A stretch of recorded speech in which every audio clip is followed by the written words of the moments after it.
I'm Bev Hartwine. I'm the Vice Chancellor for Research and the Dean of the Graduate School at Montana Tech, and it's my pleasure to welcome you to this afternoon's public lecture. It's really a pleasure and an honor to be able to host Dr. Lori Lambert. Lori is enrolled in the Abenaki Nation, Deer Clan, and is a descendant of the Huron Cord Clan and the Micmac people of Canada. If you've ever visited Acadia National Park and other areas in the coast of Maine, you've been in her ancestral areas, and it's really beautiful areas, just like Montana is very beautiful. She currently lives in Pablo, and she's affiliated with Montana State University, and she's also working with the University of Montana, advising them on Indigenous research. If any of you were involved in the Indigenous Mentoring Program last year or this year as faculty, Lori is one of the conceivers and designers of that program and definitely has advised it a lot. She has a PhD in medical ecology and anthropology and holds other degrees in nursing, health education, recreation therapy, environmental science, along with certificates in many other things. So she's a highly, highly educated person, extremely knowledgeable, and has an incredible network. And among other things, she's the founder of the American Indigenous Research Association, which hosts a conference at Salish Kootenai College. It did. It did. But it's in Polson. Okay, it's in Polson. She hosts a conference in Polson in late October of every year. And if this is something you're interested in, you should register and attend, right? I'll give you guys the website at the end. Anyway, please join me in welcoming Lori to talk about Indigenous methods of research beyond community-based participatory research.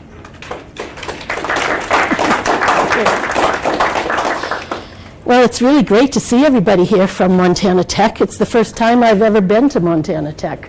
I've been to the other universities here in Montana. I taught for 22 years at Salish Kootenai College, and as Dr. Bev said, I'm at Montana State now.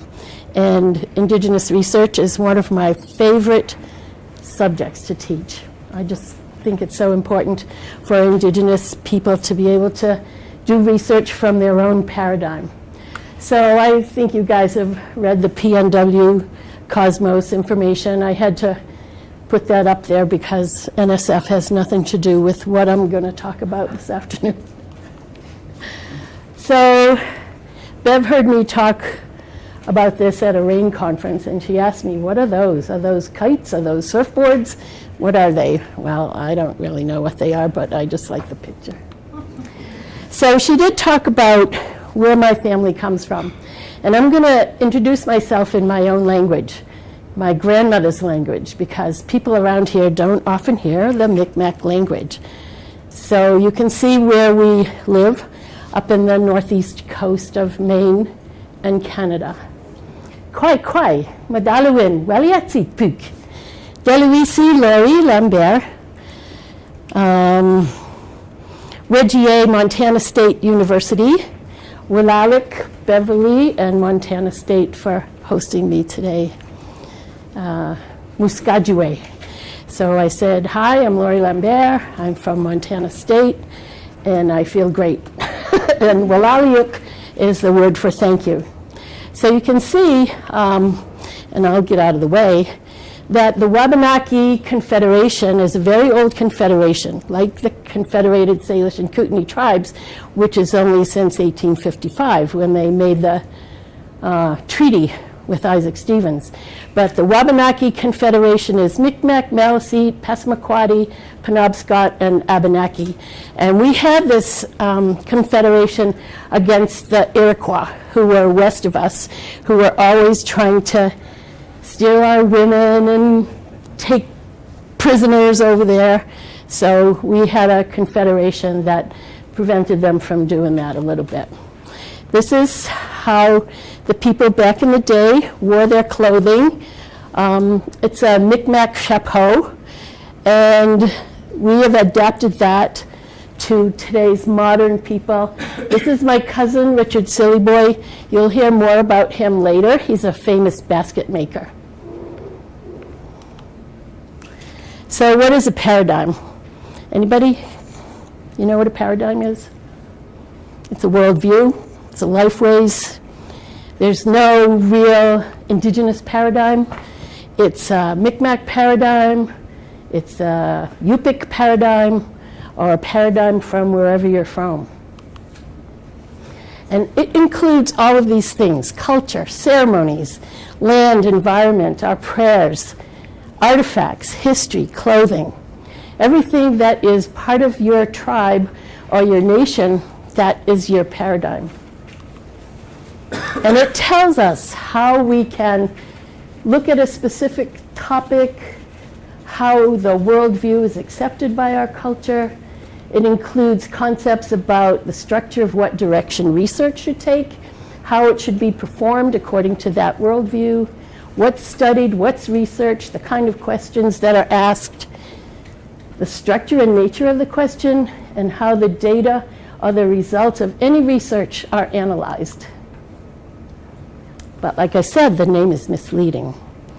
It comes from the community who are our research partners. A Yupik paradigm, a Salish paradigm, a Micmac paradigm, an Abenaki paradigm. So for people who are ecologists, Indigenous means from a place, but we're all from a place. Polar bears are from the Arctic, and kangaroos are from Australia. But lately, Indigenous comes to mean a colonized people who were colonized by a dominant society.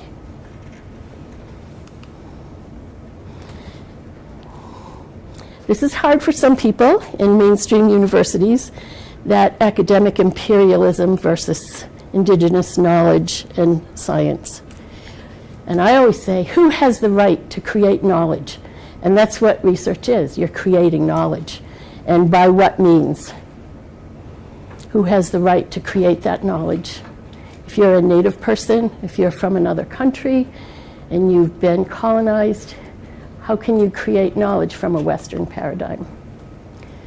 So this is a picture of an elder up in Saisi Dene in northern Manitoba. And she was taken out of her town, her village, in the 60s and brought to Churchill, Manitoba. Her whole family, the whole tribe, was taken out of there by the Canadian government, and they were made to live in tents in the middle of winter. They had no tools, no dogs, and it was a really very sad situation. And if you want to read the story, it's called the Night Watchers, I think. But she lives in Churchill now, and that's her daughter on the other side of me. And she's an elder and makes beautiful clothing, and she's teaching her daughter. So back in the day, research was a dirty word for our people. And people came into the communities without permission, without consultation, without involvement of the people, without respect. And they were objects of curiosity and subjects of research to be seen but not heard or respected. And people wrote their books, stole information, and left and not helped the people in any way. So a few years ago, I did a research project in 4 communities in Australia, 2 communities in Australia, one in northern Manitoba and one on the Flathead. And some of the elders that I interviewed, they said, these are some of the things that they think about researchers. How many people here do research? Don't be afraid to put your hands up. You'll be doing research if you're here. So they were like, you're nosy. They just want to find out stuff. They got rich off us. They never asked us what we need, and nobody ever comes back to tell the solutions or help us. And if they do, it's in a language that we don't understand. They write their story or the book, or they did the work for their professor, and they take off and they never give back to the people. But there is a changing image of research, thank God. And there's literature from these researchers from New Zealand and Canada. Dr. Bajeli Chalisa is from Botswana. She wrote a book called Indigenous Research Methodologies. She started the Botswana Indigenous Research Association in South Africa. Maggie Kovich is in Canada. Sean is a Cree, and so is Maggie, and they're from Canada. Sean works in Australia, and Dr. Linda T. Smith started the whole movement with her book. She's from New Zealand, and her book is Indigenizing Methodologies. It's one of the Bibles. And these are people who have written about the changing face of research in America. I'm too, I don't know, shy to put my own name up there. So what is Indigenous research? So there's three things about Indigenous research, but then there's also Indigenous methods of research. So these are the three things for Indigenous research. It could be an Indigenous researcher in an Indigenous community. It could be a researcher conducting research in a non-Indigenous community, or it can be a non-Indigenous researcher conducting research in an Indigenous community. So those are the three things that are basic to Indigenous research. So what does that mean? It targets a local phenomenon, and instead of using external theory from the West to define the research issue, it uses the local paradigm. It can be integrative, so you can combine it with Western and Indigenous theories. And it's context sensitive and creates locally relevant methods and theories derived from local experiences and Indigenous knowledge. And it has assumptions about what counts as reality, knowledge, and values. And these are informed by the Indigenous research. So Indigenous research is from a place. It comes from a place. And a couple of years ago in Navajo country, there was a big outbreak of hantavirus. I don't know if you guys remember that or not. And the elder said, well, we've had a lot of rain, and we've had a lot of growth in the piñon nuts. And so the mice eat the piñon nuts, and they urinate, and they put saliva into the soil. And we think that's what's causing the hanta outbreak. And so they had all these researchers come in and all this work that was done. And they said, yeah, we had a lot of rain. We had a big population growth of mice. It's from their urine and their saliva. So they knew. The people knew. So we've always been researchers or scientists.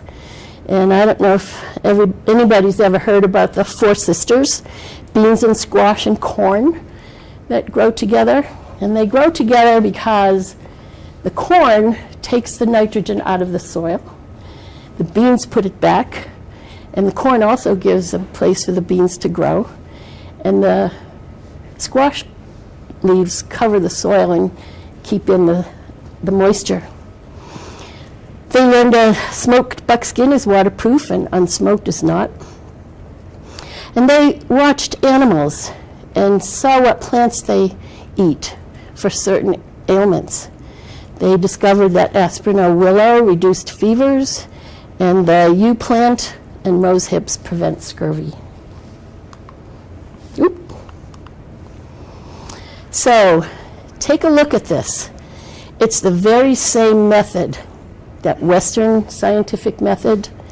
It's the Indigenous scientific method. Observation, making a hunch, extrapolation, and observation. But the difference is how you collect that data. So people learned up in the Arctic how to hunt seals from the polar bears. And it's such a cool story because they watched the polar bears hanging out at the seal hole. When the polar bear felt the wind of the breath from the seal on its vibrisium, then it was ready to attack. And so the people, they thought, we're going to make a harpoon, put a feather on the end, and stand over the seal hole. And so that's how they learned how to hunt seals. So Native research informs Western science. And whoever's native here or you're not native, native science informs Western science. And they said, what would happen if we crossed a black horse with a white horse? Lots of different questions. There was a Cree woman, her name is Ojimakwe. She described the lesson she learned from a group of trees. She talks about how the older trees give protection to the younger trees. And now up at UBC in Vancouver, Dr. Suzanne Simard discovered that, yeah, they do exchange carbon with the younger trees. And this is a picture of her with her student. And they measure the carbon from the old growth trees to the younger trees, and it's transferred through the mycelium or the fungi. It's like an internet network underneath. It's very cool. We have Indigenous research and engineering. How many people here are in engineering? I think quite a few, yeah. So people use these native flax fibers and bioresins in place of petroleum-based matrices to generate more sustainable and environmentally composite materials. Native people have always been engineers using their environment. You can see that a lot of them are conical shaped. The ones with the bark, those are northeast woodlands, and they're wigwams. We have Indigenous research in astrophysics. People watch the stars since time immemorial. And then Salish Kootenai College last year launched a Bison Cube satellite and developed cameras for the Mars rover. So they're working in astrophysics. Here's a picture of the Bison Cube satellite. And Indigenous research in medicine and pharmacology. So the raspberry, high in magnesium, which is used to prevent miscarriage. And the Crees were intuitively correct in taking cloudberries to help female problems. And here's a picture of cloudberries. They're only found in the Arctic, and they look like little clouds. The Finn people make a great liqueur out of it. I don't drink, but I've seen it in the shelves. So we do our research through a decolonizing lens. With respect, relationships, these are the 5 important things of the Indigenous methods. Respect, relationships, resilience, reflection, and reciprocity. So we talk about a methodology. Methodology just means the study of the method. What is the best method for gathering this data in a specific community? And the method is the way that we gather the data. And the decision to apply that method is unique to each community. Could be face-to-face meetings, talking in circles with people, oral histories, going to collect their art, seal hunting, potlatch. You can collect a lot of data, but it's the method. You study the methodology that works best for that community. And when you're doing research as an Indigenous researcher, it comes from the heart, from the passion that you want to do that research and why you want to do that research. And it's different in CBPR because the relationship comes from the university, whereas the relationship in Indigenous research comes from the researcher herself or himself.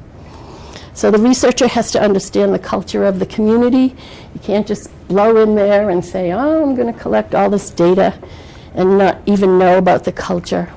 And then work with the tribe. The researcher says, well, I have these skills, and is this something that, your tribe can use? And they select the agenda. The tribe selects the agenda, and they partner with the researcher. And then when the project is all finished, you return to the community with the data in ways that people can understand that data.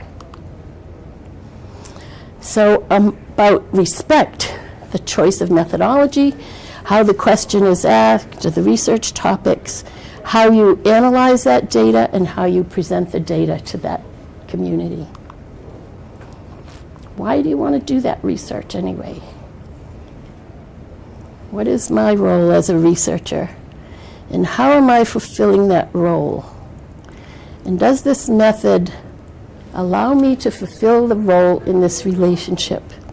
And how am I changed by this relationship? And if the research doesn't change you some way, you're not doing it right.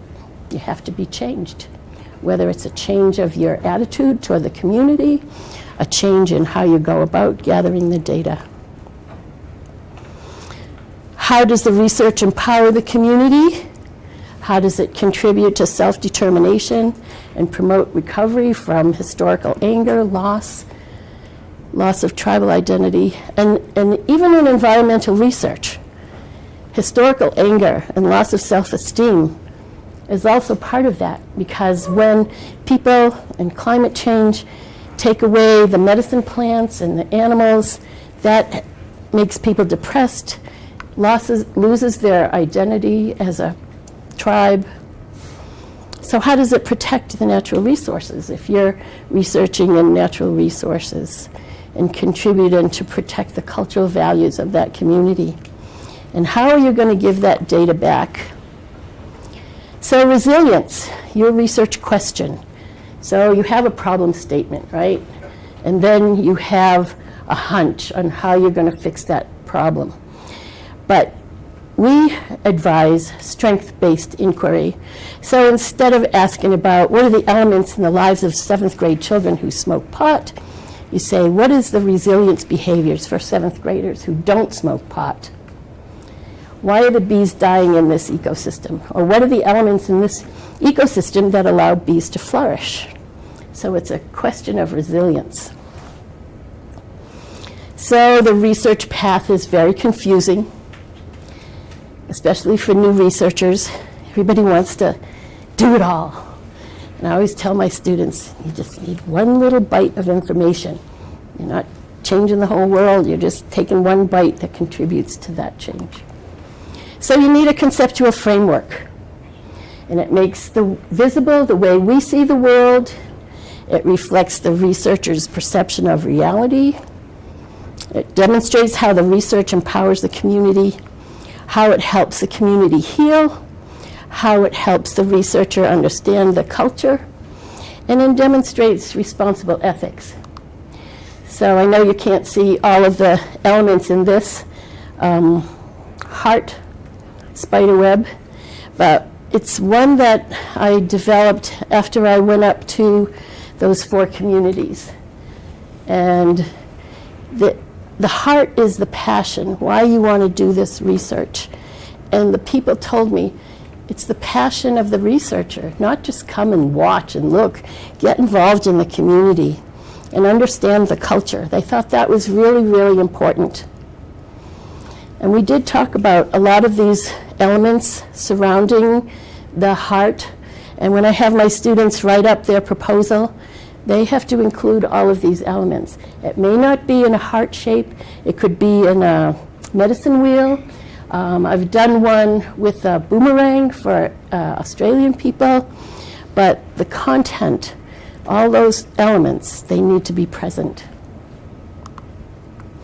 So how do we collect the data? And we talked a little bit about that. Not just one visit, grab and go. Stay for tea. Oh my gosh, I was doing research on breast cancer in women up in the Arctic, and I would always stay for tea.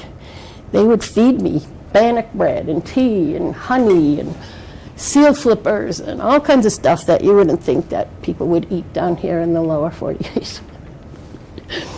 Create relationships with the land. That's so important. And the people. And I lived in the Philippines for 2 years, and they said, wow, that American, she's not like the rest of Americans. She doesn't just come and watch. She participates. So that's what you need to do. So what do you want to gather as data? And it depends on your question and everything. But this is a man in Australia, and he's talking to me about an old campsite that they had, and he's picking up shards of stones that were used to either make arrowheads or spears or something. So stories, songs, oral histories, dreams, and ceremonies, all of these can be gathered as data. And even if you're doing environmental data, you can hear stories of the land, songs that people sang when they cut down the trees, oral histories of what happened way back, or dreams. So story is a unique way that people use in teaching and learning. And within the story, there's a place for honoring oneself, family, community, place, and environment. And each concept is set in place that's based on the history of that environment. They're the tools of data collection. What do you do when you go out and gather data? You gather stories. It tells the participant their experiences. And so we recognize several different kinds of stories: creation stories, historical stories, stories of current events, personal stories. Those people in Mexico and Puerto Rico, they're going to have a heck of a bunch of stories to tell. But you have to have a relationship with the storyteller and a relationship with the story and an interpretation of the story. Is this what the storyteller means? And it may not be the same for every person who hears the story. They're going to get some kind of moral in that story. But you have to also think about, is that storyteller credible? You're going to believe what that storyteller tells you? Or is that storyteller telling you a fib or a big lie? Like, I know some elders from the Salish tribe, not to pick on April, but they would tell these stories.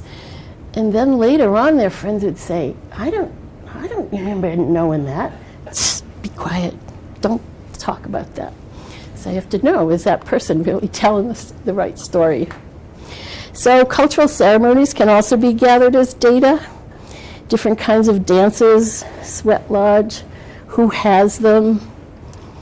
People in the Republic of the Congo have dances for everything. They have hundreds and hundreds of dances.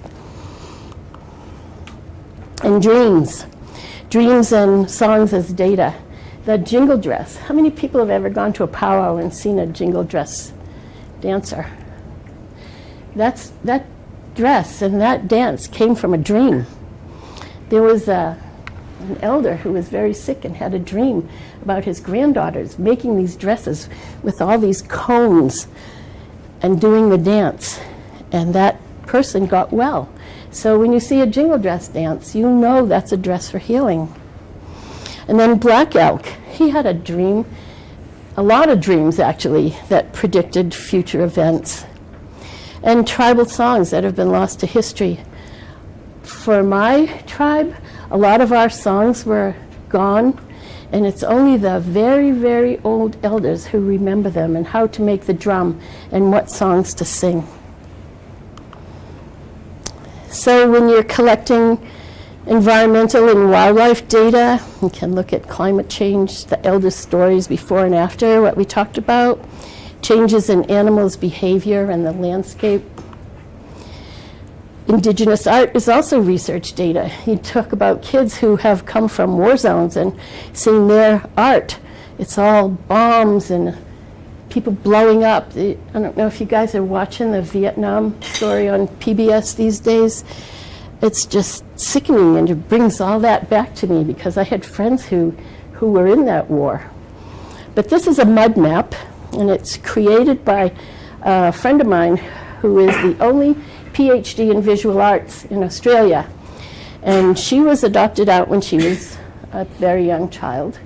And when she found out who her parents were and where her community was, she's an artist. So she took mud from a stream where she lives and creates these underlayments of mud in her mud maps.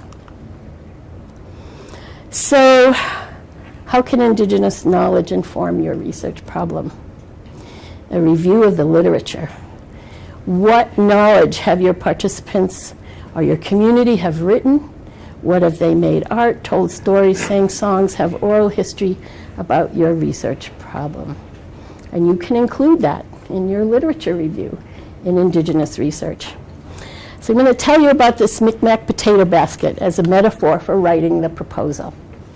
So I'm a Micmac, and these potato baskets, the design is probably thousands of years old. Up in Maine, even though Idaho claims it, Maine is also one of the best places to grow potatoes. Ask Dr. Bev. So the Micmac kids used to get out of school and they would gather the potatoes. But today they don't use them because they have machines. Anyways, you know what a metaphor is, right? Rather than a simile. Okay. So the ceremony of the preparation of your proposal. The epistemology is all the knowledge of the tribe or the tribal community that you work with. So for the Micmac potato basket is how to go into the forest and gather the black ash tree, what song to sing as the tree is cut down, how to pound the tree, and the stories that are told as the basket is crafted, and why is the base crafted with 7 splats. And I told you before I was going to show you Richard Silly Boy. That's the black ash. They're pounding on the bottom slide to get the slats off, and then Richard is weaving them. So you have the epistemology, and then you'll have the axiology, not fudging your data. Axiology, just a fancy word for ethics. Not stealing another basket design, and protection of the culture. And then what do you want your basket to look like, or the vision that you have for your research project? Who owns the data? Who owns your data when you're collecting research data? It's not the university. It's not you. It's not the government, although in Australia it's all of those things. The research belongs to the community, and you're just borrowing it. So the IRB, how many people have knowledge of an IRB? Institutional Research Board. They're the ones that guide your research. And it's for protection of the culture, protection of the people.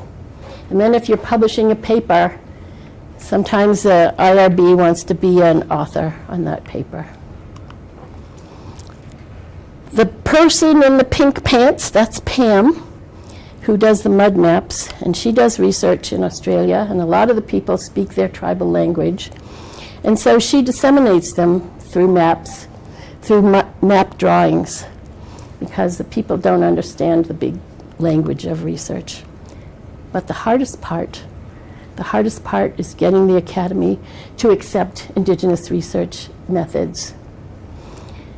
One thing about Montana and the PNW Cosmos people, they're very good at accepting Indigenous research methods. And they've encouraged Native students at University of Montana, Montana State, Idaho, Montana Tech, UW, who else is it? Washington State. In Washington State. Heritage College, Oh yeah, Heritage, yeah. They're all accepting these methods of research. So it's pretty incredible. So how does CBPR fold into Indigenous research? And you can read that. You can say, the community is the primary unit of identity, enhances and builds on the strength of the community. We do that. Fosters collaboration and collaborative relationships. Yep, it does that. And then the knowledge is gained through partnership. Yeah, it's all the same. But the difference is the passion for the research, the reflection of the researcher, the paradigm, the understanding of the community, ownership of the data, and the method of data collection. So we promised that we would talk about the American Indigenous Research Association. And I don't know, is there internet in here? Is there internet? Yes, there is. Can So I you just, can, guess you hit escape, maybe? I don't know, maybe it'll work on this. Okay, so anyways, I'll get it in a minute, yeah. So the American Indigenous Research Association is an organization that's for students as well as researchers. And initially it was funded by IMBRI at Montana State. They funded 4 years of a conference. And there's over 1,500 members all over the globe. We have members in China, members in Africa, members in New Zealand and Canada, Paraguay, South America. And there's a special section for students, graduate students and undergraduate students. And every year we have a conference. And this year it's October 20th to the 21st in Polson. And I don't know if you guys have funding to come to it, but it would be cool if you just even signed up as a member or as a student member. So I'm trying to get to that website. Yeah, you want to come and help me? We had this problem at the RAIN conference too. Go ahead, go for it. I got my techno person, even though I taught online for 20 years. I do want you to see the website, because it's a really cool. We can get out of the slideshow. Yeah, we can.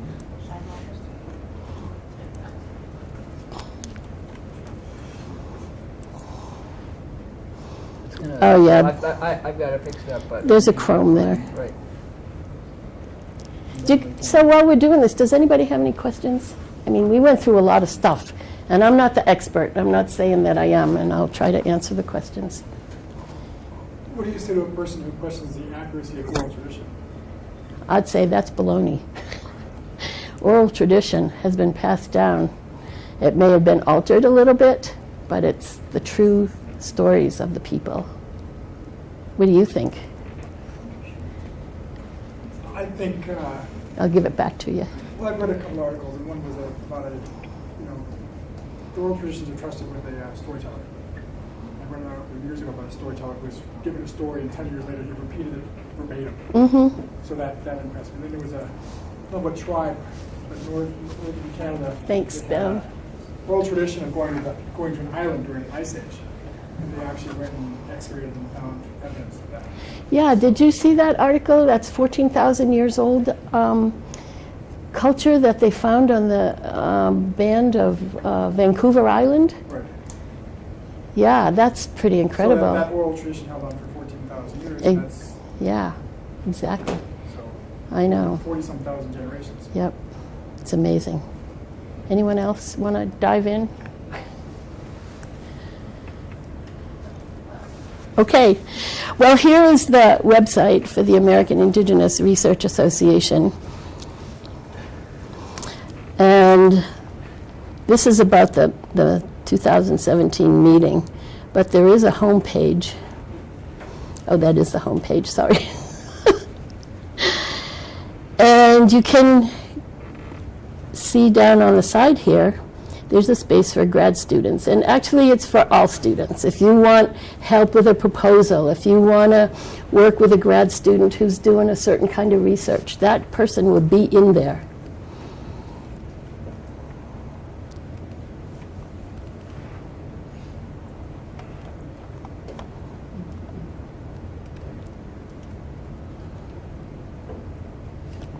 You want to just click on that. It didn't go to the new window. Yeah, I saw that. Click on that grad student link, if you will, and then instead of Xing the tab, hit the middle of that tab. Just hit the middle of that.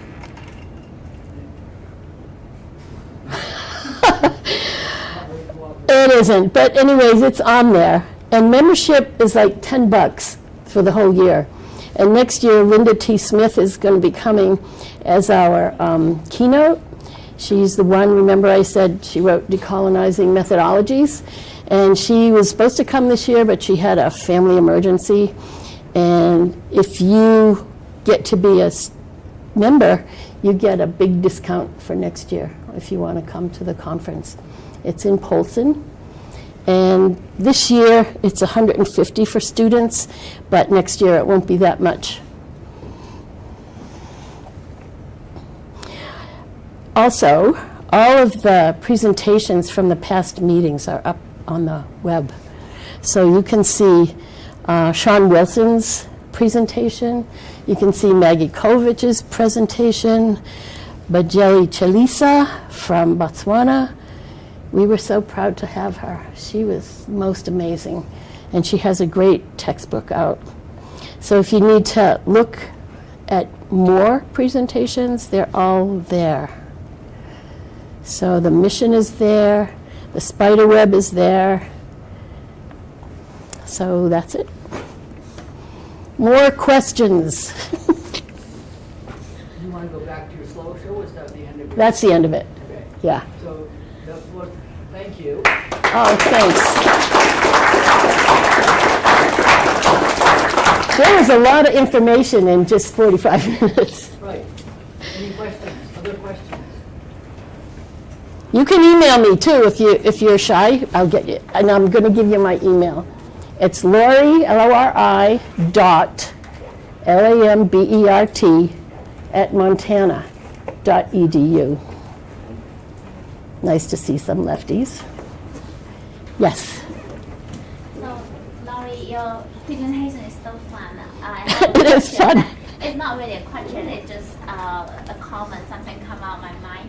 So I studied a little bit about the native Japanese. It's called the Ainu. Oh, yeah. And The salmon people. yes, and I watched Definitely. how they do, because they're trying to preserve the culture too. Mhm. And so I watched some documentary film about it, and I find there's like a correspondence or parallel comparison between the Ainu and the North, like the Native American, and the cultural ceremony and the jazz and the food. I think it'd be interesting to compare those. I mean, if I was going to do a study and compare the Ainu and the Native American, in what direction would you suggest? You would need to look at the people from Alaska, Okay. from the Aleutian Islands.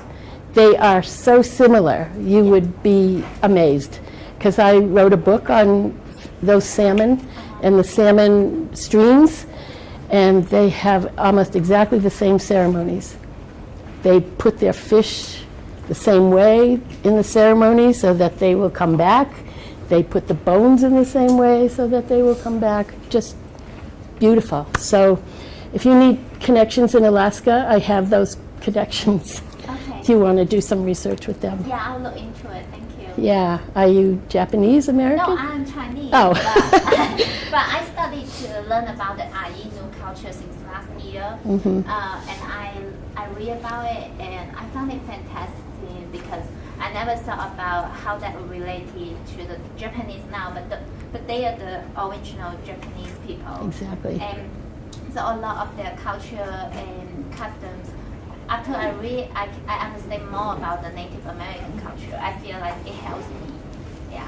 But you know, there's 560 tribes, and we're all different. Yeah, and they're all we don't have horses, and we don't have war bonnets and that kind of thing, and they're all different. But Yeah. yeah, so you have to be more specific with what tribe you're talking about. Yeah. Yeah. Yeah. Nice. Thank you. Thank you. Thanks for the question. Great question. I'm going to walk around and point to people. I wouldn't do that. More questions? Well, let's give Fred a hand for 1 minute. Well, I don't think so. So, that was a really great introduction to Indigenous research. I was Thanks. wondering if you could tell us a little bit about some project that you were particularly involved in, that you're really proud of, or that some rather enlightening results came out of from having approached it. There's so many, I but know there's so many. Just pick one. okay, I'll pick one. A couple of years ago, we worked with the Columbia River tribes, the 5 salmon tribes, 5 salmon treaty tribes on the Columbia River. And a former student of mine was an environmental nurse down there, and she said, you need to come down here and help the EPA do this fish tissue study. Every fish was contaminated with every kind of thing that you could think of. The salmon had tumors, the bottom feeders were all with furan and all kinds of chemicals. Hanford right there, they had some radioactive stuff in them. But you know, the tribes are not going to stop eating salmon. So what do? I mean, they're getting cancer. They're getting brain cancer. They're getting cancers that you wouldn't even think about, biliary cancer. And so what we came up with when we asked the tribe, what do you want to do? You know, what do you want to do with this information? They invited us in to come in and do the fish tissue study, and it was with Oregon Health Science University as well. And they said, well, we'll have to start cooking it the old way, on a stick, and let the fat drop out. Tell the people not to eat the skin, because that's where the contaminants are, and not to eat the fat. And so that's what we did. The tribe came up with the result of what the research showed. And so they're still eating fish. They will never stop eating salmon, but they're having less contaminants in the salmon. And the salmon that migrate out, of course, they're less contaminated than the resident fish. So they're trying to help clean up the Columbia River. And people downstream said, well, why do you want to get involved in that? But that's part of their Aboriginal territory, is the Columbia River area. So that's one that I'm really proud of. Another one, another one that I did, I interviewed women in Alaska and in Labrador about their experiences with breast cancer. And people in Labrador, the women were taken out of their community, and they were sent to St. John's, to the hospital. They didn't speak English, they didn't have translators, they didn't have their food, their country food of caribou and berries. And so they languished there for a long time. So when I finished that study, I went back to the Canadian Aboriginal health people, and I said, look, this is what you need to do.